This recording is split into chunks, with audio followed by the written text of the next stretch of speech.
Hey everybody, welcome back to Hotel Stories. Today I'm gonna go for a walk. I got my son on my shoulders and we are walking in the woods today. So you see wooded area. That's what we're doing. Again, these are one shot, one take, no edits.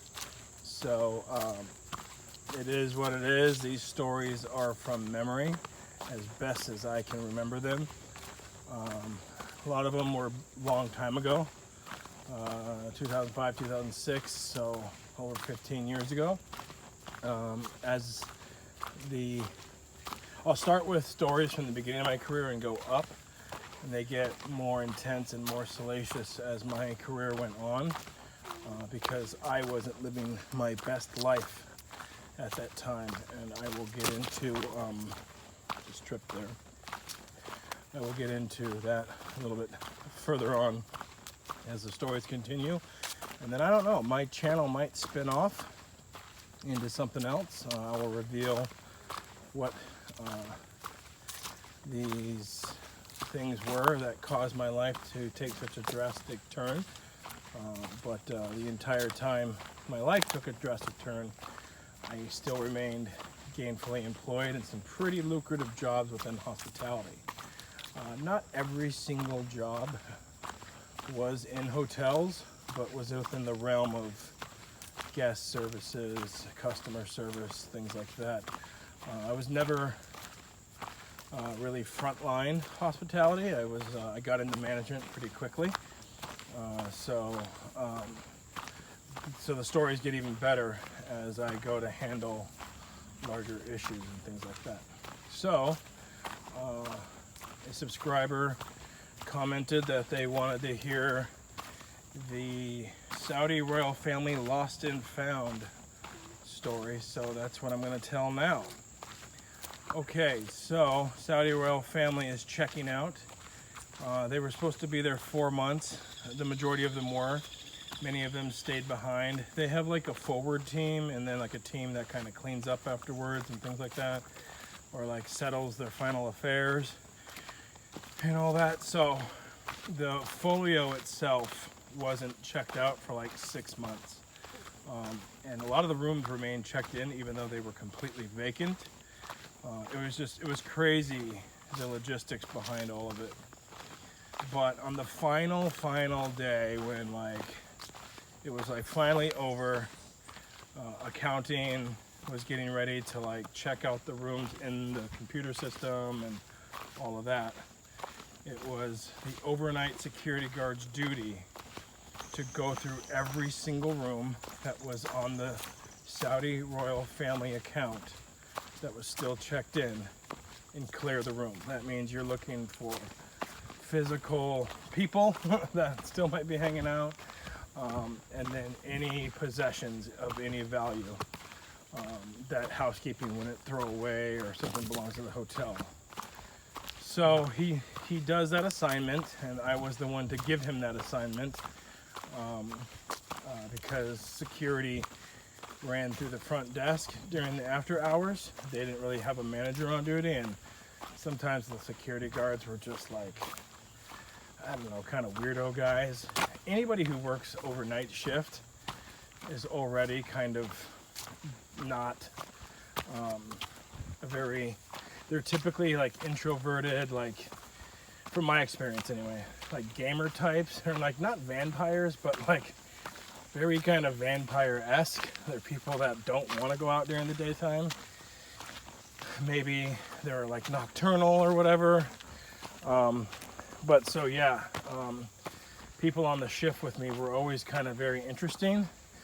But then it was also guys that had several jobs and wanted to support their family back home or here in America, and they wanted to work really hard to support their family. So I don't want to knock people working that shift, because I also worked that shift, but I was doing it under the guise of you can't ever get to the top of hotel management without working overnight. That's where you learn the most. You run the hotel by yourself.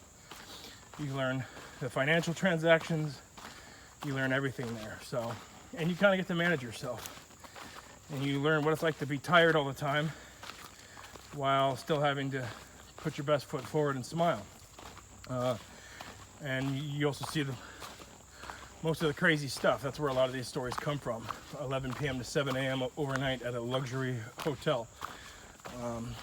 Anyway, getting back to it.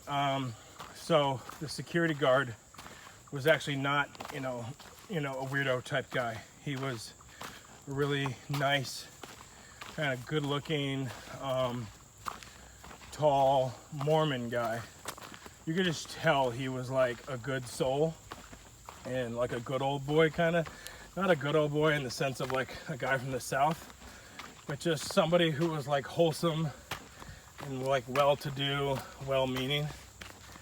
And he was really fun to talk to overnight. He would just kind of hang out at the desk, and he wouldn't really pick up on social cues. Sometimes he would just hang out too long and like chit-chat, just because he was such a nice guy. But we had like work to do, so we'd have to gently tell him, hey, we got some stuff to do. And he was kind of also like Ryan Seacresty, kind of like not douchey, but like he would be the guy that'd give you finger guns, or like he'd tap on the desk like all right, we'll see you later. Bye-bye now. Yeah, like that kind of guy. It's funny because I'm kind of like that too, but anyway, so so his job, so I give him his task, and that is to take this box, go walk around all of these rooms. I give him the rooming list and say, I need you to clear these rooms. And that, he's picking up anything. Could be a shirt, could be a hat, could be, an earring left behind. It could be anything. And this guy's gone for about 2 hours. And again, it takes probably 30, 45 seconds to clear a room. You walk in, you kind of check the closet, check the bathroom, open a couple drawers, stuff like that. So he is doing so accordingly. Comes down about 3 o'clock in the morning, so 2.5 hours after I give him his assignment. And he's got a box full of like Rolexes with, and these are like, bezeled Rolexes. There's probably like 5 or 6, Oyster Day Perpetual Rolexes. Rubies, rings, necklaces. This is all real shiny, like jewelry, gold, platinum bracelet. There was a stack of the $100 bills that was wrapped. I'm not sure, what the wrapping on it was. It might have been like $5,000 or something like that. Just all sorts of stuff. And then there was documents and things of that nature. There was a hot plate in there that was left, and I'm like, whoa, what the heck? And we're in this area because I'm off on the left-hand side of the desk. It's in like this other left side where like VIPs come if they want to check in. And there's no camera angle there. It's also where I do my overnight work, because I spread out every single receipt, put everything into groups, because I like to really look at everything as a whole as I add everything up and make sure it all balances out. And he comes over to me over there because that's where I am. I'm getting ready to roll the next day over at the hotel. He's like, look at this stuff. And he's going through it, and he's pulling out Rolexes and stuff like that. And again, I've been with this family for 6 months, Saudi royal family. I know that they don't care about these Rolex. I know that they're not going to come calling and looking for this stuff. How do I know that? They left behind Mercedes-Benzes. They gave the hotel Mercedes-Benzes. They gave them one and left the other one behind. And it was like a big rumor around the hotel. What were they going to do with it? Were they going to put it towards our gratuity? They left behind entire boxed refrigerators that were unopened. They bought like several refrigerators because they needed refrigerators for medications, and they wanted their own special food ordered and stuff like that from Saudi Arabia. And so they wanted their own, you know, so they wanted their own refrigerators. But they only ended up using like 2 or 3, and they bought like, you know, 15 of them. So they left like box refrigerators behind, all things that like could be returned for value or used for the hotel or what, like whatever. There was so many things like that. And then again, like I told you guys yesterday, I also saw the, you know, credit card, you know, so I saw the credit card statement, one of the, like the Princess, like credit card statement for either, yeah, it was like $25 million or something like that, right? It had all these line items, like 18 pages of just crazy purchases from all these stores like in Europe. And yeah, they faxed it into the hotel. So I knew, like, no one's gonna come looking for these because these guys blow money like it's crazy, like it's like nothing. It's like it's air to them. Money was nothing to these people. And so I'm like, you know, either, you know, so I look up at the guy, and again, this is kind of where the moral decline started to happen. And I'm like, hey, like, can I have one of those? You know, or like, what do you say we split that stack of hundreds? And he's like, and I see him think about it, and he's like, why would we do that? I'm like, because like nobody knows this stuff is in there. He's like, well, that wouldn't be right. It's not our stuff. I'm like, yeah, I mean, I know that, man, but you know, and he knows the stories too. He's been working there just as long as me, so he knows all their stories. And you guys will also hear more stories where we had a lot of trouble with him. A lot of anti-American like sentiment was either said or given towards our staff. One of our the front desk managers was threatened with murder, and that'll be another story. That story's pretty crazy. That's probably one of my top stories that I'll tell here soon. But I'm like looking at this guy. I'm like, dude, now is not the time to be a Boy Scout. Like, let's divvy this up. Let's give me one watch, and I'll take it somewhere. You know, get it quickly turned over, and you know, we'll split the money. It's probably like a $30,000-$40,000 watch, you know, or even if that's too much money, I was like, just give me a couple singles from that pack of 100. Oh no, I can't do that. And again, this is where, and I'm just being completely honest, this is where my like compass in life started to take a direction. I started to see a lot of things and started to justify a lot of my actions by, you know, by thinking, well, if X, then Y. If I have to do all of this, then I deserve this. And that's kind of where my mindset was at. So I think he was kind of taken aback. He always knew me as a good guy too, probably a happy-go-lucky, talkative, outgoing. So for me to approach him like that and just randomly say, hey, let's, you know, take one of these watches, I think he was kind of taken aback. But anyway, this Boy Scout's like, no, I got to tag and log all this stuff and blah, blah. Even if we did lose our job over it, like, at least we, you know, like we still got the watch. But again, my mind is like thinking at hyper speed that there's no way we're going to get caught because there's like 6 or 7 of these watches. How do we even know what room they came from? Who even knows they left it behind? These guys probably have like boxes of watches. Like, you know, they could just go get another one. You know, they're leaving behind stacks of money and rings and like bracelets and all this gold and stuff like that. There was like gold coins and silver coins in there. It's like this is like Jesus time stuff, you know. Like who has like gold and silver coins or travels around with them, right? Saudi royal family does. And so I'm like, if they leave this kind of stuff behind, obviously they don't care. And I'm like trying to plead with them, like, you know, and in my mind, I'm like, even if we lost our jobs, a $20,000 come up off of a watch, you know, splitting it, or even if I could just keep the watch myself, like, you know, whatever, I don't even make that in a year, I'll go find another job. I don't, you know, he didn't think like that. And I'm not saying I really thought like that, but I was like blinded by the jewelry at the time, the diamonds on the watch and stuff like that. And so, but this freaking Boy Scout tags it all, starts logging it, and I have to sit there and log it because I'm the witness, and I'm like not crying, but I'm complaining, you know, I'm like sitting there like, you son of a bitch, like what is wrong with you? Like you know, like this money's tagged, but like there's no, you know, $5,000 tag on it. It's just a wrap of $100 bills. And these aren't bank bills. These aren't flat bills. These aren't, you know, like sequential. This isn't a setup. These people are just wealthy. Like the guy, like the story I told yesterday, came down and gave me $3,000 to delete some porn videos from his folio. They do not care. And these were like the workers.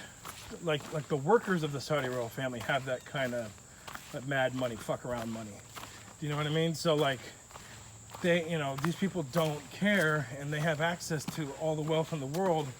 We are not going to get caught, which is also like, it started to make me think that, okay, this also isn't wrong, because why do they get to live like that and I don't? Or even if they get to live like that 100% of the time, why can't I live like that 0.001% of the time, right? So in this grand scheme of things, it does not matter that I take this watch or that I take a couple, you know, $100 singles out of this pack. And he just didn't want to hear it. We were close enough to where I didn't think he was gonna like report it to his boss or whatever. Again, he was just like a part-time, you know, and that's the other thing, he was part-time. He wasn't even there all the time. Part-time security guard, worked like 3 nights a week just because he wanted the experience. And he was like kind of tall and built. So like that, so they hired him based on that. He had no security experience. He wasn't even really much of a security guard to begin with. He was like far too nice, like in how he would deal with like the homeless people that would kind of come in and look for a place to sleep, or, you know, he would like go down to the employee lounge, and, you know, because the employee lounge always had food 24/7. He would like make up a box of food and like give it to them. I think he got written up for that too. It's like, you can't give them food, they're gonna come back, you know. But he was just a really nice guy, and obviously very honest, which is, you know, an attribute that I look up to now. But at that time in my life, as I started to kind of go the opposite direction of a good and moral person, I was like, what is wrong with you, dude? Like, Saudi royal family doesn't give 2 shits about you. This hotel doesn't give 2 shits about you. And I promise you, they are going to take this stuff, like fence it themselves if they don't try to return it.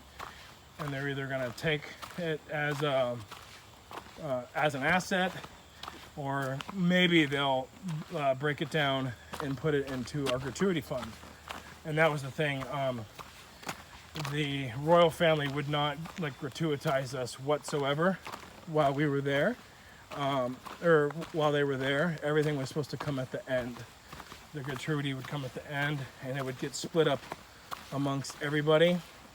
And the final gratuity came out to like $1,200. That's what I received anyway for the 6 months we were there. So no one knows what they really gave. There's a pretty good idea that the hotel took a fat chunk of that off the top and then broke it down amongst everybody. Pretty sure it was equally, but I don't really know. I was gonna make that into a story too, but really not much of a story. This is a nice little babbling brook. So anyway, that's the story. I know we're coming up on almost 20 minutes here. Pretty wild times there at that luxury hotel in a major metropolitan U.S. city. But yeah, so good times. You know, that was, again, another time in my life where I started to take a turn, and I started to make decisions based on, you know, not based on how I was brought up. And I'm not saying the industry made me that way. Other things started to dictate that happening in my life. And like I said, this channel will kind of spiral off into why and how I was making those types of decisions. But it's a little too soon for that. Lots of other stories out there. I'm glad you guys are enjoying them. I'm glad that you are supporting my channel. I'm starting to think that maybe the popularity was initially grown off of my ability to write the story and the reader's ability to imagine it happening. Maybe you don't get that as much when I tell the story, but to me, writing the story is just as fun, but you can't really do that on a YouTube channel. You can't post a written story, right? Those text-to-speech channels apparently don't get monetized. I'm not saying I'm trying to make all the money in the world off of this, but what's the point of doing it if I can eventually make some money? So I'm hearing good feedback that the popularity of my channel, it's only in like 100 views total, but I'm hearing that's pretty good for like a day and a half. So keep commenting, ask questions. I will answer every single comment as best I can. So ask as many questions as you'd like about the stories themselves, and then try to look for places where I've posted just the stories I've thought of so far, and comment which stories you want to hear. I'll go off of a couple of them right now. Let's say, okay, one of them is Saudi royal family member, or no, General Fahd, or it's either General Fahd or General Fahad. I don't know how to pronounce it. He was the general of the Saudi royal family army, or he might have been the general of the army. He stayed there for quite a while in protection of the king, and he threatened to murder. And like this really happened. It was a big deal there. He threatened to murder one of our front desk supervisors at the time. It was a female. And it was a big deal because I won't get into it. I'll leave it for if you guys request the story. But it was pretty crazy, pretty scary stuff, because it almost really happened. And I'll get into how and why and all that stuff. So that's one story. Many more. I'm going to post a bunch of them on the information. If you go to like my channel landing page, and it says about me or whatever, you can view a bunch of stories there and pick one and tell me which one you want to hear. Thanks for all your support. Thanks for watching. Please give me feedback. Should the videos be shorter? Should I not go off onto different topics like I do? Anything that you think would help me and get up my viewership. Comment, like, subscribe, and hit that notifications bell. I'm going to try to do a story a day. Thanks for watching.